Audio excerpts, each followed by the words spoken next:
Good afternoon, everybody. Welcome to the show. This is Back to the Window with Scott and Scott. I am your host, Scott Steen, lead handicapper at WHINERS. And I'm your co-host, Scott Rochelle, senior handicapper over WHINERS.com. And we get together every single day, 3 p.m. Eastern, 2 p.m. Central, and help you in that journey to head back to the window and cash those winning tickets. Scott, it's French Open time. What'd you do this morning, buddy? I live bet some tennis. Of course you did. How you doing? Killing I'm it? up, so can't complain. I'm up. Very good. JC Stone, he, of course, wants to talk about some tennis. So you got Rafa, you got the Joker. Who you got there, Scott? Well, the match just started, but I like Djokovic winning. If I had to, my favorite play on it was both players to win a set. It's not exactly reinventing the wheel. You have two of the best players of all time. I'm predicting a bit of distance involved with those two, but I think Djokovic probably takes it in 4. Okay. All right. Very good. Brandon Kuba says, it's time. Is that it? Is that yeah, good enough. Okay, fair enough. At what point do you think Bruce Buffer, if ever, will pass Michael Buffer? Oh, he will not. No. You don't think he ever will? No, nothing will ever be. Let's get ready to rumble. Sorry. I'm just asking. No. I'm giving you my opinion. He will not. Okay. Magellan Sports says today is a great Dodgers alternative run line game. Oh, you mean the Dodgers to win, but to lose by like 4 or how many? No, I'm kidding. Just thinking that. The 6.5? Thinking of that performance yesterday by the Dodgers and the Pittsburgh Pirates against the Dodgers bullpen. Shout out to Kimbrel. Yeah. Nice job. It's like how do you get rid of Jansen and somehow end up with an even worse closer? It's like Jansen never left. It's like Jansen never left. And Jansen was good when he left. Like, we gave him a hard time, but he actually kind of shut us up a bit in that final season. Yep. And now they got a guy who's the equivalent of postseason Jansen. Yes. Except it's pretty much every time he comes out. Kimbrel's just awful. Yeah, he's not good. Jones says he's taking it at 4.5. Godspeed, buddy. Well, Mitch White's the run support king. Yeah. Mitch White. He was we faded him last time to our demise. Yeah. So, all right, very good. I think he may have passed him up in fancy suits as far as Bruce Buffer over Michael. Yes, he does wear some great suits. That'd be a great gig. And obviously there's a lot of guys that could do that. I think I could do it. I really do. But you got to be in the right. Well, first of all, helps to have Michael Buffer as your brother. Yeah, that helps. Obviously, you have to be in the right place at the right time, have the right person see and go, you know what we're going to do with you? We're going to make you a fucking star. So, big X in the house. Magellan says over 2.5, minus 2.5, over 8.5 is plus 310. Okay. Well, I do certainly agree with coupling it with the over 8.5. I think that's a solid play when you're trying to cover 3 runs. Yeah, probably. Well, when you're also trying to cover 4.5, it means you're probably penciling the Dodgers in for what, 7? Minimum. Yeah, that's what I'm saying. So I don't mind that. Good to see Joan in the house. Good to see everybody in the house. If I haven't said hello to you, my apologies. I think I've talked about everybody there in the comment section. But hey, now that we got a few bodies, good time to remind you. Don't forget to hit the like button, hit that thumb, smash that thumb.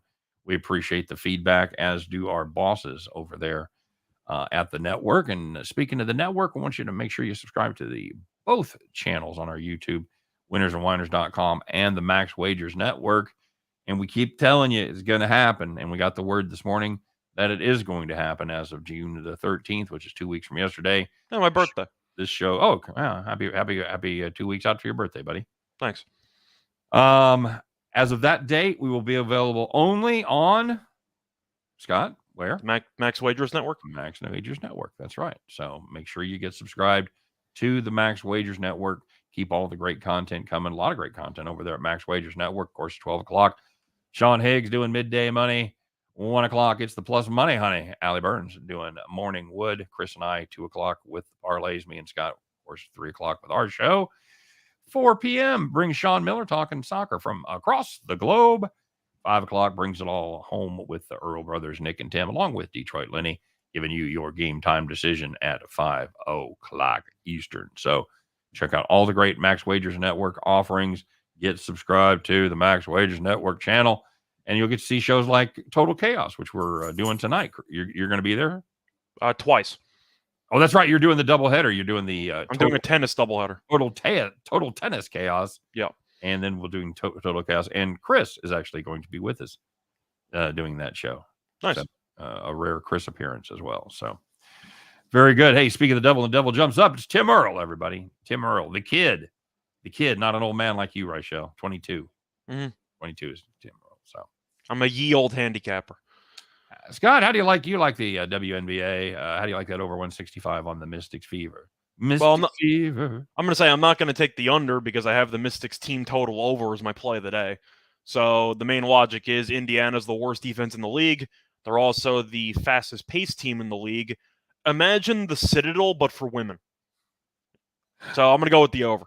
You know, the women can go to the Citadel now, Scott. I'm saying the basketball team, the okay. men's basketball team, that used to play up tempo and every game would have 4,000 points. I'm familiar with their work, yes. Yeah. So absolutely. The Fever are kind of a similar, I'd say, philosophy. Yep. I'm going with the over. I think the Mystics probably get to 90 and change. Okay. And if that's the case, I do think you'll be looking at a pretty solid spot for an over. Indiana's offense is a bit dicey, which is why I ended up taking the Mystics only, but I see points. I see point, people. Yeah. All right, very good, Skeeter. And, of course, we want to remind you of a great deal we got going on still over with our friends at Caesars. First Bet Insurance, and it is exactly what it sounds like. You make your first bet after your first deposit. Any Caesars Sportsbook in any state, they're available. They will guarantee your first bet up to $1,100. So if you've got a play that you really like, hey, how about that Dodgers alternative run line? You want to put 1,000 on that, make a little plus 3,500, you can do it. And if Magellan Sports happens to be wrong, which he rarely is, but if it happens today, Caesar says, you know what? No harm, no foul. Happens to the best of us. Here's your $1,000 back. So that's exactly the way it works. And of course, it is available only in the states where Caesars is available. Really? And you must be 21 to play, except in New Hampshire and Wyoming, where you must be 18. Chaos over there at Wyoming.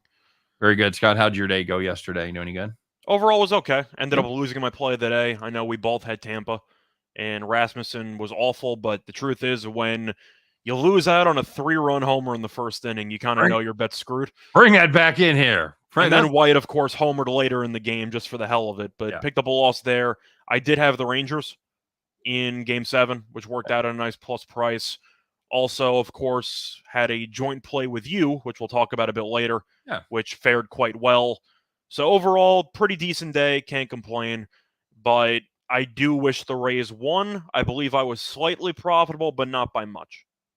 Thanks, Joan. Spiffy is always what I'm trying for. That's the goal. I look in the mirror every day and I say, do I look spiffy today? And usually I say no. But today, I felt pretty spiffy. I feel smoother nowadays. Yeah, you got the little the stubble gone. Well, I know the rule.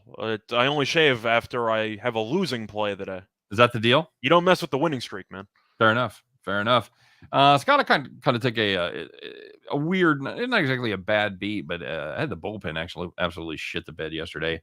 I had Miami on the run line against Colorado. I liked Pablo Lopez. He did his thing. 6 innings, no runs, 3 hits. Very nice job. Miami had a 1-0 lead. Well, I was going to say, if the one run was a 496-foot home run, do you get bonus points for that? You do not. They do not. That's unfortunate because that ball was destroyed. It's like not hitting it from. It's not like hitting a 3-pointer where you get. That'd be fun though. Over 450 feet, it's an extra run for you. Just tack that on.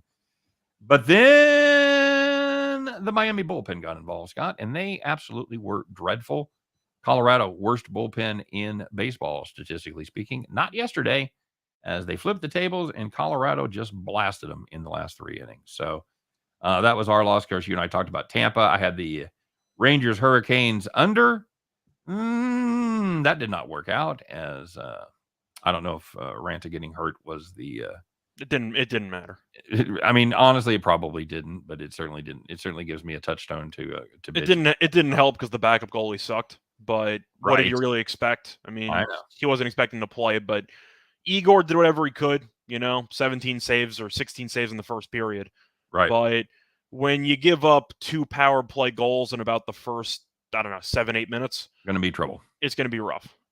And I did hit an under in a game that we're going to talk about here in just a minute. So good to see Lex Steele in the house. Ninjas in the house. I hope the Dodgers lose again today. Ninja sounds like he's still a little salty. I mean, I'm going to laugh if they lose again, but I'm kind of with Magellan there. It's one thing if you lose like 1 or 2 games to Pittsburgh, but the Dodgers, they might take some frustrations out because it seems like they've battled a couple of small injuries in the lineup recently, but it feels like the Dodgers are kind of picking a B lineup instead of an A lineup, mostly involving Rios, and you've had Barnes in there every now and then, but it wouldn't surprise me after a loss or 2 to Pittsburgh if they just ramp it up a little bit. Play the good guys. Absolutely true.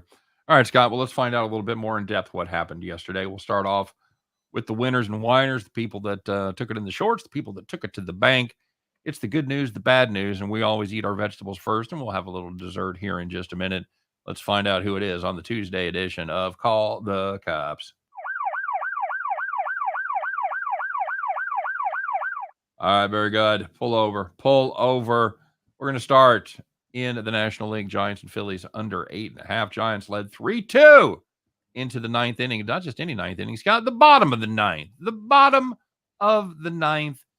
No extras, no grand slams. That's all we got to guard against. Nope. Phillies tied it with a solo home run, and then 3 runs in the 10th inning. Oofta. Under 8.5. We'll see you later. That game ends up 9. And looking at the second one, if you had the Braves and Diamondbacks over 8.5, you had 8 runs in the first 5 innings. And with Arizona's bullpen, you know the game's going over. Wait a second. Apparently the bullpen actually showed up because the game landed 9, 0 runs in the final 4 innings. Had that one as a premium play, Scott, on the under. Absolutely thought I was screwed and it was going to be a wipeout day. We were able to salvage a victory out of that one. So, and as you know, it is much better to go 1-2 than it is to go 0-3. And if you think about it, if you go 0-3, you're down 300. If you go 1-2, you're down 100. So that one game juice in there, but give or take. I'm just talking about in general. I'm just without juice involved. So maybe you're paying 3 parlays. You don't know. So yeah, you don't know what I do. You don't know my life, man. And finally, staying in the major leagues because that's what played yesterday. Yeah, the Orioles Red Sox under 10, 7 runs through the first 8 innings. Baltimore Boston scored 0, by the way. Yes, Baltimore. You talk about. Now, we often use the phrase meaningless runs, and we imply the air quotes when we say meaningless. But that was truly the case yesterday as Baltimore, they couldn't stop scoring, Scott. They couldn't find the off switch for that team. They put up 3 in the 9th inning. The game landed 10. And as you mentioned before, all the heavy lifting was done by one team, as you might have expected in that game. As you probably didn't expect, it was the Orioles. Well, it was a bad beat push, of course, but when you have 7 runs and need to avoid 3, and I tell you beforehand Boston's going to score 0, you'll take your chances. That's a push loss. Yeah, it's a push loss. That's a push loss right there. All right, well, there was some good news out there. These are the people that had those nice, easy victories. They got to spend Monday night, the end of their holiday weekend, just relaxing, kicking back, maybe having a little scotch, maybe having a little bourbon and a cigar perhaps, because you, my friends, were sawing them off deep in the arms of the rocking chair. So the first one, if you had the New York Rangers on the money line at around plus 130, I know both of us liked that play against the Hurricanes yesterday. They scored the first 4 goals of the game, and they ended up winning the game 6-2. Yep, that went in pretty good shape there. And if you had the Marlins team total under a 5.5 against the Rockies, had to put this one in there. They scored 1 run in the second inning and no runs in the other 8 innings. Congratulations. They finished with 1, and that was not enough to win that game. Oofta. And the last one, if you had the Texas Rangers, team total over 3.5 against the Rays, they scored 4 runs in the first 2 innings, and they finished with a 9. Were both team totals for the Rangers yesterday 3.5, Scott? I believe the Rangers were 2.5 because the total in that game was 5 or very juiced 5.5. And Carolina was the favorite. Yep. Yeah. So I'm assuming the Rangers were 2.5 at potentially plus money. If you'd have played a 2-team TTO Rangers, you did done okay. Yeah, you did pretty well. All right. Very good. Well, let's find out. Odds makers, you just had really one sport to concentrate on yesterday. You had no excuses. I don't know what you're doing out there, but this game we definitely had some questions about. And there were some couple of questionable things yesterday with the lines, but this one stood out more than any others. Odds makers, Hey, put the Jack Daniels down. It's obvious you guys are drunk. All right, so we'll take a spin in the major leagues, and the total in the Nationals Mets game yesterday was 9. Scott, that was a full game, right? The total was Yeah. not for the first couple innings. Took them 2 innings to get there. 2 innings, and it was 9. Game landed 13-5. They doubled up that 9. Anytime you double up your total, you got to ask the odds makers, what are you guys drinking? And for the record, by the way, they had 9 in the first 2. The game went over in the 3rd inning. Yeah, there you go. But the Nationals, of course, some teams on Twitter will occasionally refuse to post the final score when it's particularly embarrassing. I have seen that, yes. So the Nationals yesterday tweeted final / the Mets had a lot of hits, comma, but so did Nickelback. That was their tweet final recap for the game. Okay. Which kind of sums it up, doesn't it? When you lose 13-5. That's funny. I mean, what else are you going to do? Nothing. I just found it amusing. Yeah, that's a good tweet. I did see that. I thought that was a high quality tweet indeed. And let's checking in with the comment section here. Nadal looking good early. There you go. He's got over 8.5 on that Phillies game. James S. in the house. Jones says she took Celtics second half and covered. Whoever's ahead after first half usually covers second half. Try it and see. Scott, you got a theory on that? You got an opinion on that theory? Well, I feel like that kind of just goes based on the fact that we've had a bunch of blowouts, right? So if you're expecting a team to get off to a decent start, we have seen, I'd say, little to no resistance. Is that fair? Yeah. Yep. For the most part, that's been the case. It hasn't been. You haven't had many games where it's been a tale of two halves. We had a couple in that Celtics Miami series, but for the most part, besides game 1 where Miami outscored Boston by 25 in the 3rd quarter, it's been kind of a steady, I'd say, increasing of lead over the course of 4 quarters. Well, now Boston was up 6 at halftime? Yes, I believe so.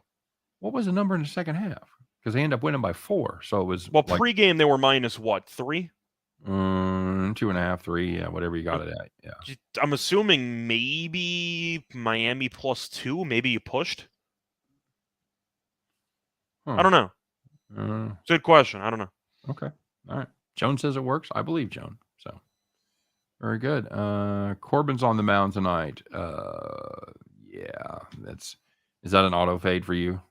Against the Mets? Kind of has to be, doesn't it? Against anybody. Against anybody, but the Mets especially, because the Mets have actually been a very solid team this season. Yeah. Of course, they've seen Corbin a bunch. Division. I was going to say they've seen Corbin a bunch, so I'm expecting them to fare well against him. But Corbin is, how do we put this? Bad. He's if he was pitching in the Mexican League, he would be called No Bueno. Yeah, I believe that's his nickname, actually. Patrick No Bueno Corbin. Tim Earl says, "Let's go Mets." He's a big Mets fan. He's got to be loving life. They've got the biggest division lead of any team in baseball. Well, they should. The division sucks. Okay, all right. Well, it's not good. It's not a good division. We thought it'd be way better than that. I'm not going to lie. We thought the Braves would be good. We thought the Phillies would be better. I didn't think the Braves were going to be that good. Well, I had the team total. I had the win total under for Atlanta. What I'm saying is, you thought they would be better than they are. They're 3 games under 500. Nobody said they weren't going to be 500. What was their total? 89.5 or so. Yeah, I think so. I can't say I'm fully surprised they got off to a slow start because we saw the same thing last year. That's true. And then they kind of just picked up and took off after that.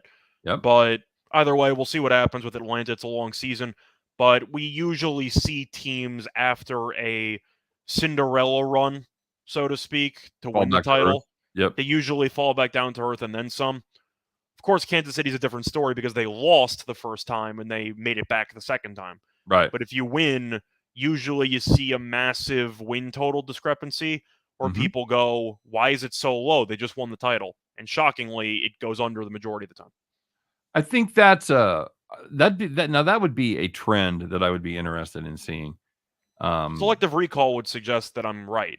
Agreed. I just want to see if the stats back that up, and if they transfer to other sports as well. I want to see if it's not only baseball, but if they transfer Obviously to the NFL and the NBA. So Tim saying that the Braves World Series was a fluke. I know that part of that's because you're a Mets fan, but I agree.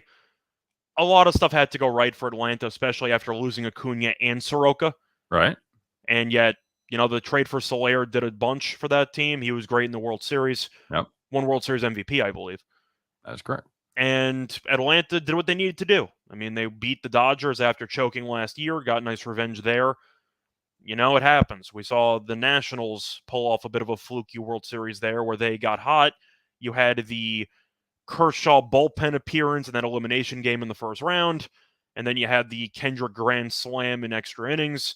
The thing about fluky championship runs is you still got to make the plays. Yes. And Atlanta made the plays.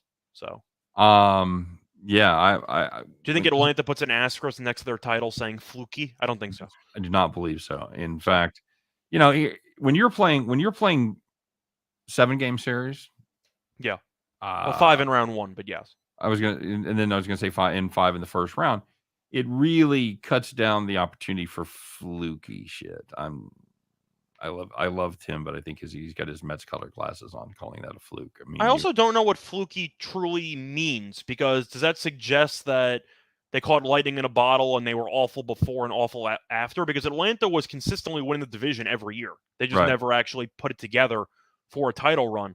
I wouldn't call the Capitals' title run a fluke in hockey.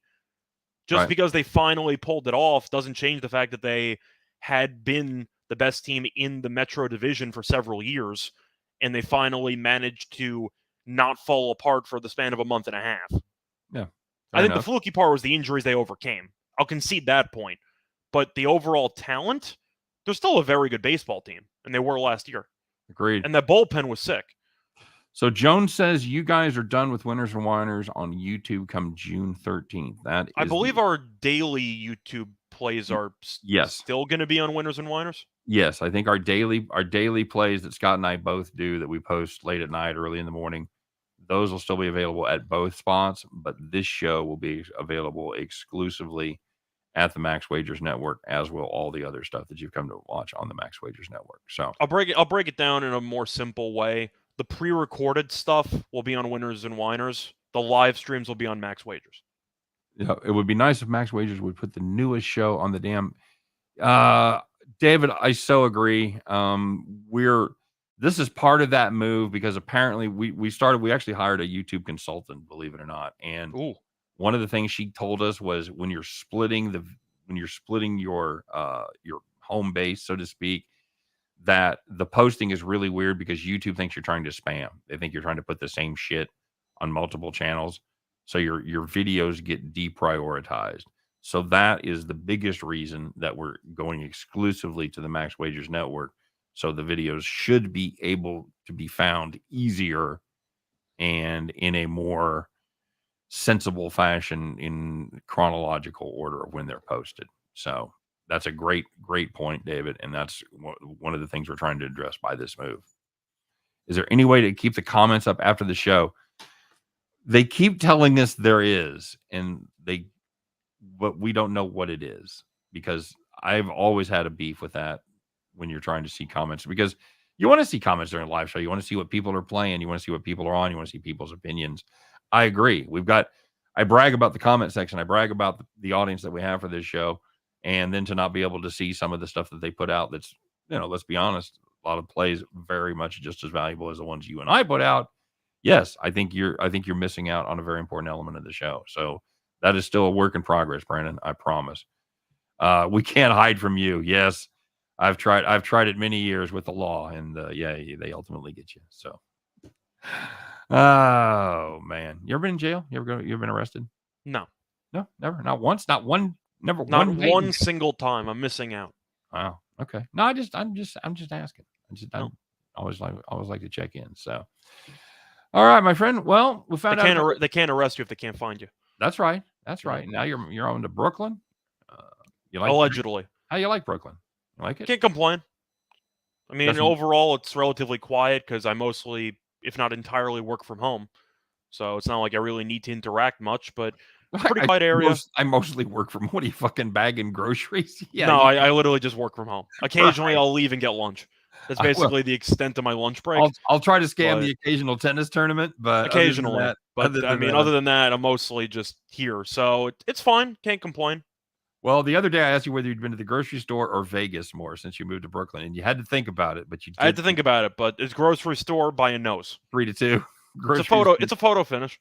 You know, What's the best restaurant by your new place? best restaurant. There's an Italian place, whose name I can't remember, but Yeah. it was very good. Yeah, cool. Excellent. I have a Outstanding. weakness for Italian food. There's some great fucking Italian food in New York City, man.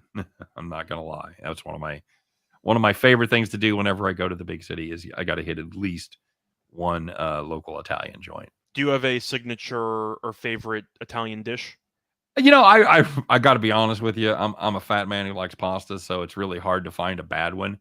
But I like a good, high quality meatball. I'll judge a Okay. place by their meatball, whether they're using pork or veal or mixing the meats with it. So I'll usually, oftentimes, just have the basics. I'll have spaghetti. I'll try their meatballs. I want to see what their sugo. I want to see how their sauce tastes, their gravy, so to speak, Mhm. and I want to check their meatballs. So Can't call it sauce. It's only gravy. that's right. Mhm. It's my mistake. I screwed up there. Yes, the gravy. So yeah, I love it all. Nothing, manicottis, fucking ravioli, lasagna. I love it all. I love Italian sausage. Big fan of the desserts, the wedding cake, the tiramisu, the cannolis. But if I'm going to go to a joint, I'm probably just going to try the basics and judge them from there. So I usually stick with the Peniel vodka. Joan wants to know if we have pants on. I have shorts on. We're both wearing shorts. I have shorts. Yeah. I wear shorts all the time unless I'm going out to somewhere where I like. My wife would scorn me if I didn't have long pants on. Usually like to dinner or something like that. I'll put on a pair of pants, but nah, we got shorts on. It's the official, Zoom protocol. You just wear shorts. Yes. Now, the good news, Joan, is we are wearing shorts. Yes. We're not. What do you call it? Free bowling. Yeah, that was not the other one. Commando.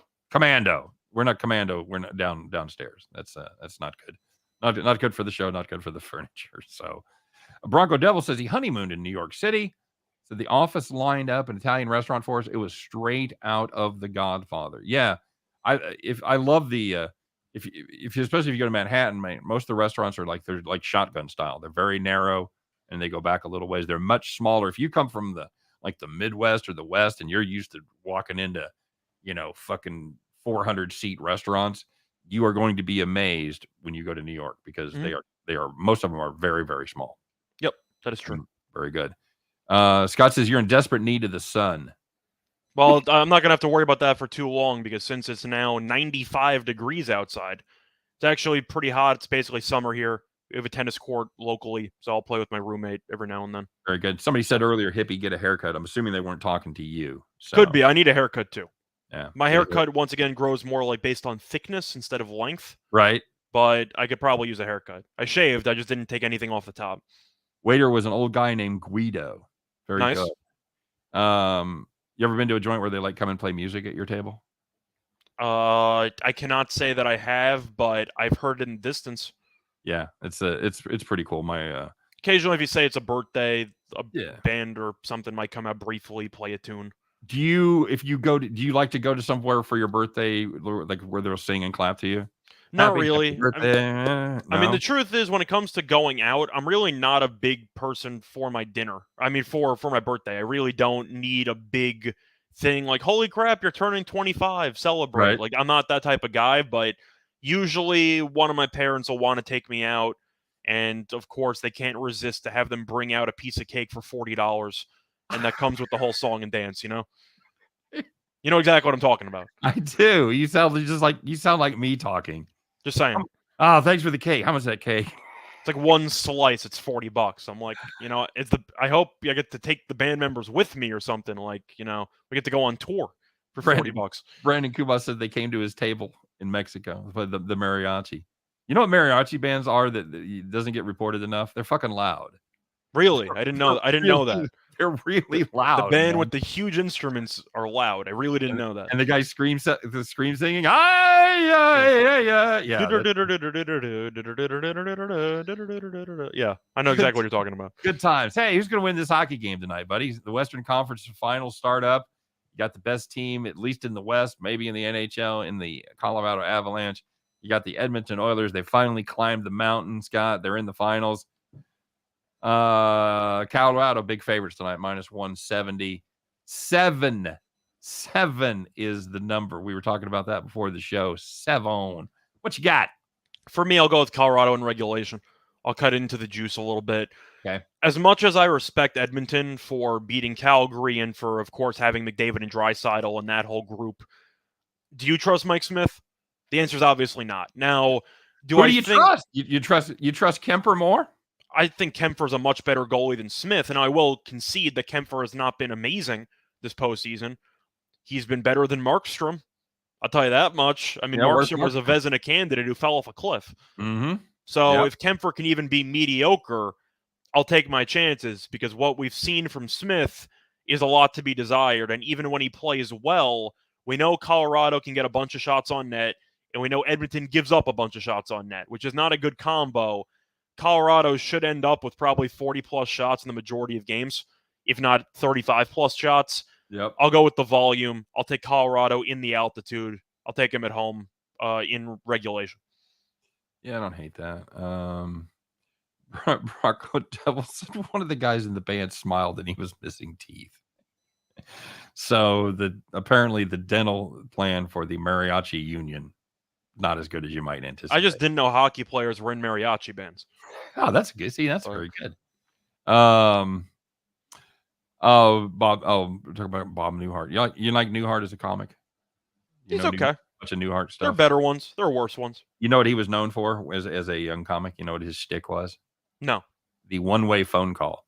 He would use that halting delivery and do one side of a phone call and make people. That was his shtick. So Peter Wolford, we can see Peter. Well, I like him. Classic old-timey comic, but yeah, very good shtick. I was going to ask, what do you think about the hockey game tonight? I'm not going to take the under. I'm looking at Colorado team total over. It's 3.5 at like minus 145.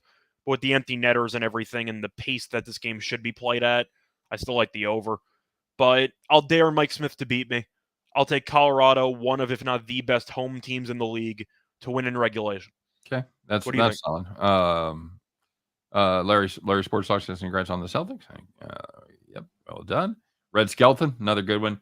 As far as the game tonight goes, here's the thing. I'm not interested in doing two things. I'm not interested in laying 170 with Colorado. I think that's a little too steep. And I'm also not interested in playing the under. Now, do I want to get involved with the over at 7? Probably not. What was it juiced to 135 for 6.5, Scott? I was going to say that over 7 right now is around plus 110. Okay. So if you end up getting a 6.5, you can end up with around minus 135. Yeah. Minus 130, give or take. I'm okay with that. But it sounds like we're on the same page, though. The Avalanche in regulation is minus 115. Yeah, I think that's a pretty fair price. If you force me to just make a straight bet, I would have to take Edmonton for the value. Although I think the Avs probably win. Lex Steele asking an interesting question. Oilers team total over 2.5. It's a lot of juice, but I don't mind it. We saw that a flat 3 was around minus 110, and 2.5 was around, I want to say minus 150, 160. Yeah. I think. Now, once again, if you shop around, maybe you could find yourself a 145.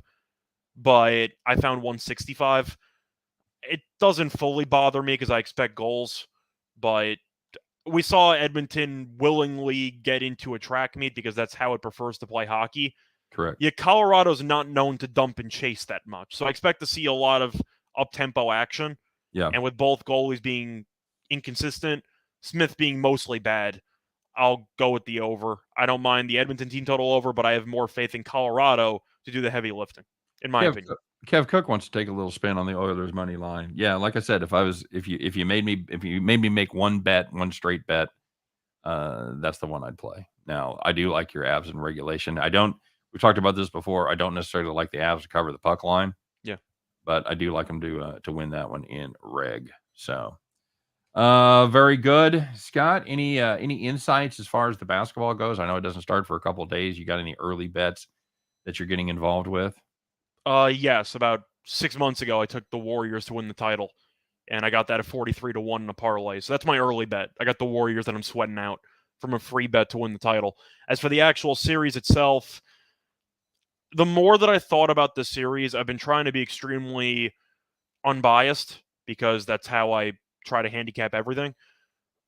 I originally liked Boston, and then as the Boston-Miami series continued to go on, I started to like Golden State more. And I might have overrated Boston. They're still a very good team. They're in the finals. I had that, and I am not surprised they're there. I think it's a serious red flag with how they close games. They are so bad offensively in the final couple minutes of the fourth quarter. And Golden State has been so good at closing games for so long. Golden State has home court advantage. They're undefeated at home in the playoffs, and Boston's 5-4 at home this postseason. So there are a lot of angles that point in favor of Golden State, and you also have to wonder about experience. And I'm going to ask you, how much is experience worth? Would you say that it's worth 20 cents, 30 cents? Because you're looking at Boston's roster, they don't really have any guys that have been there before. Yeah, and there's a question about once you've played this many series, have you already leveled up in your experience? If you're Boston, have the previous 3 series made a difference? I think you can argue yes, unless the point is that they are so used to being stuck at playing Eastern Conference teams in the playoffs. Right. And you could talk about how, even though Boston is still young, they did go to Game 7 at home against LeBron a couple years ago. They Right. choked it, they lost. But the point is they had been there before. Now you're reaching another level of pressure, and the fact that you have off days in between each individual game might heighten the pressure for a team that hasn't been there before. Fair enough. Larry wants to know if you're hedging. I think I know you well enough to know the answer. My question is, when do you start hedging and how do you do it? I do like Golden State in Game 1. I think that Golden State, based on what we've seen in the postseason so far, they've been a great Game 1 team. And Boston, for the most part, has really been a team to make adjustments for Game 2. They don't actively punt Game 1, but they haven't been good in Game 1s. The one win they have in Game 1 was against the Nets, and it took the Tatum buzzer beater where they had to come from behind. So you can make a serious argument that Boston should be 0-for in Game 1s in the playoffs. Right. So I'm going to go with Golden State. They have the rest advantage there, and I do think Golden State will play well in Game 1 behind the home crowd. The question is, do I think Boston can respond for Game 2? If I'm going to hedge, it would be after Game 1. Has to be. For me. I think Golden State will win Game 1. Okay. Do you? Yes. Yes.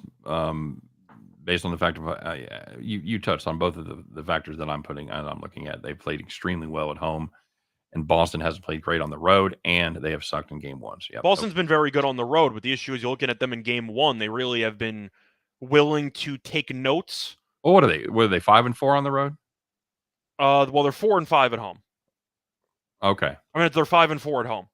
Boston. So Boston's 5-4 at home. Okay. So they have to have 7 wins on the road. And I'm trying to think of how many games they've lost. They went to 7 against Miami and Milwaukee. So they played 3 in each of those. No, 4. I was going to say they played 3 against Milwaukee on the road and 4 on the road against Miami. I just said. Yeah. So based on that, yeah, you can do the math in your head, but they're above 500 on the road. Okay. All right. Xavier is Larry's telling me they're 7-2. Okay, that sounds right. All right, that's better. That's better than I thought. I just knew they'd stepped up a couple times. I didn't realize. I thought they were a little closer to 500. Very good, Larry. Thank you. We were almost there. Once we figured out how many games total, we were almost there. Yeah, carry the 7, and yeah, that's what I got. Right. Yeah. Xavier jumping ahead, and this is the next question I was going to ask. So, who do you like in the majors today? I know we have a bit of a farm play in the majors, but there's some other games we can talk about. Are you interested in Charlie Morton with the Atlanta Braves? Am I interested in Charlie Morton? It's a good question. Tell you that much. I mean, Morton's been a bit underwhelming so far this season, and I'm being kind of generous because he has a 5+ ERA. Atlanta is laying a decent price here. Arizona's been underwhelming recently, but they also played the Dodgers 4 in a row, and shockingly, they lost all 4. I think I'm actually going to go lean to the Diamondbacks here. I just don't think the Braves should be minus 160. And I'm not a big fan of Castellanos. I don't think he's a great pitcher by any means. Right. But Morton is not having the season that I'd like for him to be laying 160. And Atlanta's also 9-12 on the road. I think it's Arizona or pass. Maybe look for a team total. Yeah, Morton had a couple of starts after getting off to a terrible start for the season. He had a couple of really good starts, and you're like, oh, he's back. And then he's given up 7 runs in his 2 starts since then. So I'm looking at the over. I think you'll see runs. Yeah, that Castellanos is fucking dead to me for at least a couple of starts after what he did to us last week. Yeah, no respect at all. But it's over or pass. I don't really like either pitcher. It's Patrick Corbin day, Scott. You want to take a counterintuitive swing there with 2 terrible pitchers starting? You want to play under 9.5? You have any interest in that game? Under 9.5 when they combined for about 13 runs in the first 3 innings yesterday? No, I have no interest in the under. Right. Looking at the matchup, sometimes things look obvious and they really are, is what you're saying. I'm really not going to try to get cute with it. The Mets have scored at least 8 runs in 3 of their last 4 games. Okay. And the Nationals have scored at least 5 runs in... Let me pull this up. It's at least 4 of 5. Yeah, in 4 of their last 5 games. So both teams offensively have been good recently. I'm just going to go with the over. Okay. Bronco Devil says, I meant Morton, not Musgrave. Dude, it was on my list of shit to do. I was going to call you out for like Joe Musgrave pitching for the Braves? Really? Yeah. So,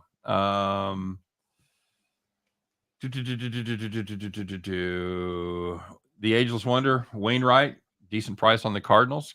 Scott, playing 120, 125 against Blake Snell, who has done, I don't know, what do they say, nothing. But oddly enough, this is why ERA can be a little deceiving. Blake Snell, 6.00 ERA. Adam Wainwright, 3.12 ERA. Who has the better whip? Blake Snell. 1.22. I'm going with Wainwright.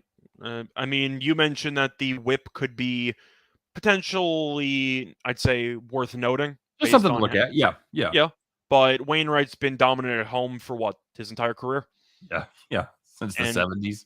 Snell's been, once again, meh. I mean, it's mostly bad, but if you want to use the whip as an argument, then you could say he's been mediocre at best. Right. But I'm going to go with the Cardinals here. Wainwright at home, we know how good he's been his entire career. Snell, really since he got pulled in the World Series, has really not been very good. Is that a fair statement? Yeah, it is. I mean, he's dealt with some injuries.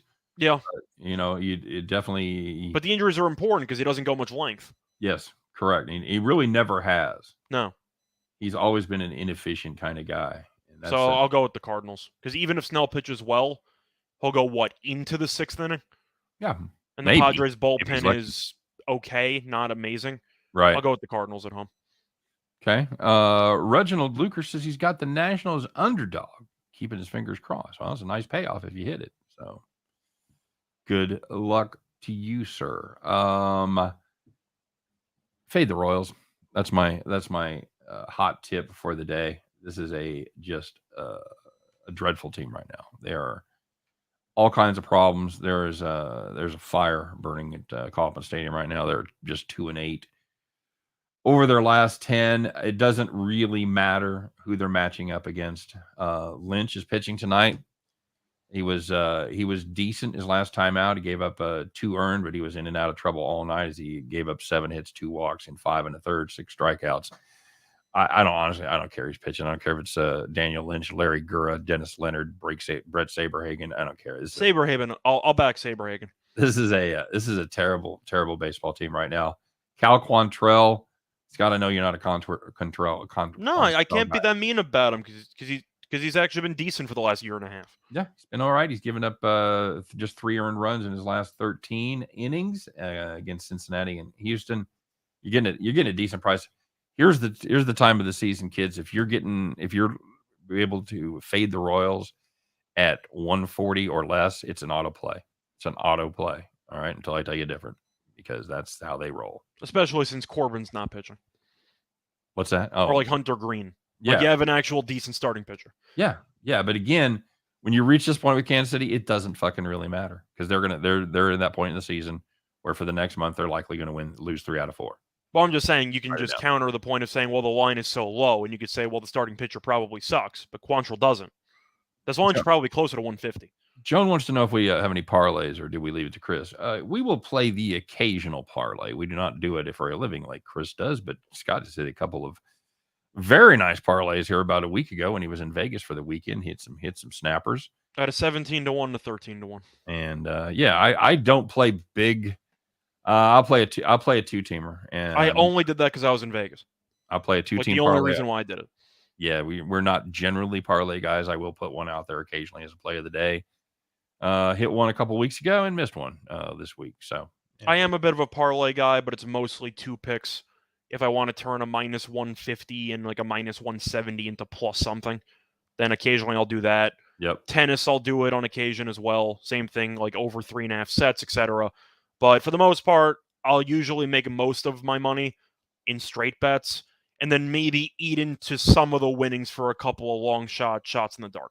Fair enough. And I know you like to take you like to take those free plays on parlays.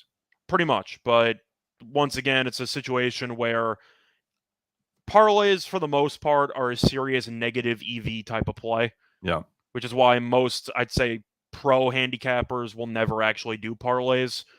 I kind of found a hybrid where I'll try to make money with straight bets, and then if I have that, then I can actually use some of the winnings to kind of free roll my way to a parlay, so to speak. But if I lose the straight bet, I'm not going to splurge on a parlay. If you take nothing away from this show other than what I'm about to say, that is a successful show for you. That is the one way to beat the books. It's the one way to beat the casinos. You play their own money against them.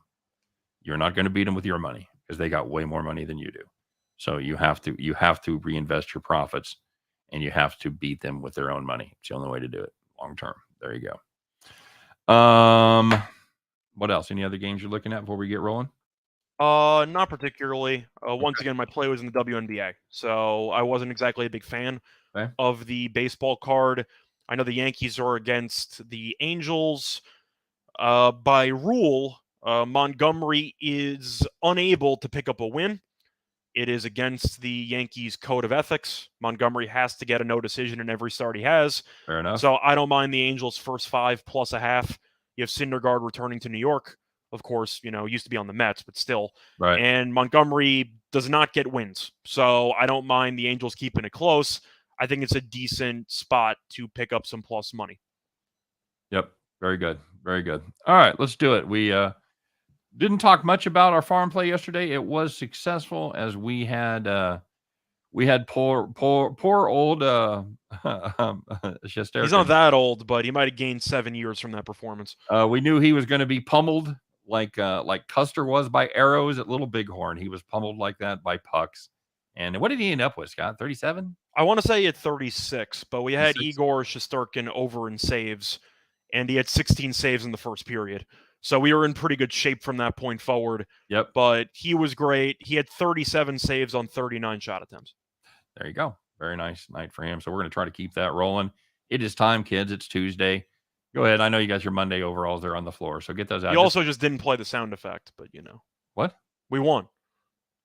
Oh, well, I didn't do it officially. Okay. I didn't got it officially. I got to go the whole thing. So it's time. You've thrown me.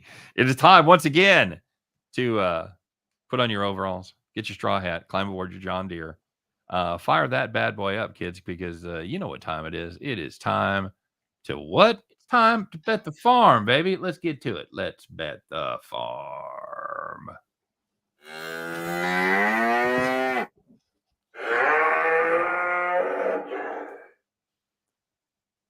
All right, very good. Ma'am. Scott, we did have a bet the farm play yesterday. How did it go? We had Igor Shesterkin over 31.5 saves, and that was really never in doubt. Hey, paddle faster. I hear banjos.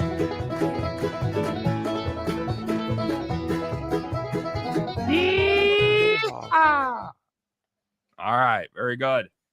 We're going to try to keep that incredible winning streak going. It's 1 in a row. And now we're ready to keep that rolling. We're going to go back to the major league. Scott, what do you got cooked up for us here today? So we got a bit tired of taking favorites, so we're going to take a dog in this one.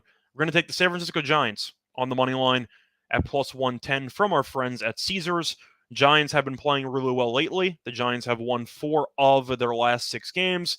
Philadelphia, not so much. The Phillies have lost each of their last 4 games, and the Giants have the much better pitcher on the mound. You have Junis pitching for San Francisco, and on the road, he's been amazing. 10 2/3 innings pitched, 1.69 ERA. And you have Ranger Suarez pitching for the Phillies. Last 2 starts, not good. 7 1/3 innings pitched, 9.82 ERA.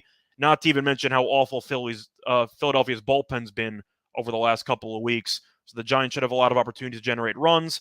And the Giants have done well in the head-to-head. San Francisco is 6-2 straight up in the last 8 meetings. Plus money for a Phillies team that's in the midst of a slump, let's put it that way, and that has a bullpen that blows every lead imaginable. We'll take the plus money. There you go. Solid play. That's going to do it for the farm. That's going to do it for the show. We appreciate you guys stopping by. As always, don't forget to check out all the great offerings here at the Max Wagers Network. Don't forget to check out my premium plays, and Scott and I doing our free pick videos every single day. You might want to check those out early in the morning. But until tomorrow, we're out of here. You guys have a great day. Good luck on all your plays, and we'll be back to do it again one more time mañana, 3 p.m. Eastern, 2 p.m. Central. Scott and I do our best to help you in that journey to head back to the window. Take care, everybody. We'll see you then.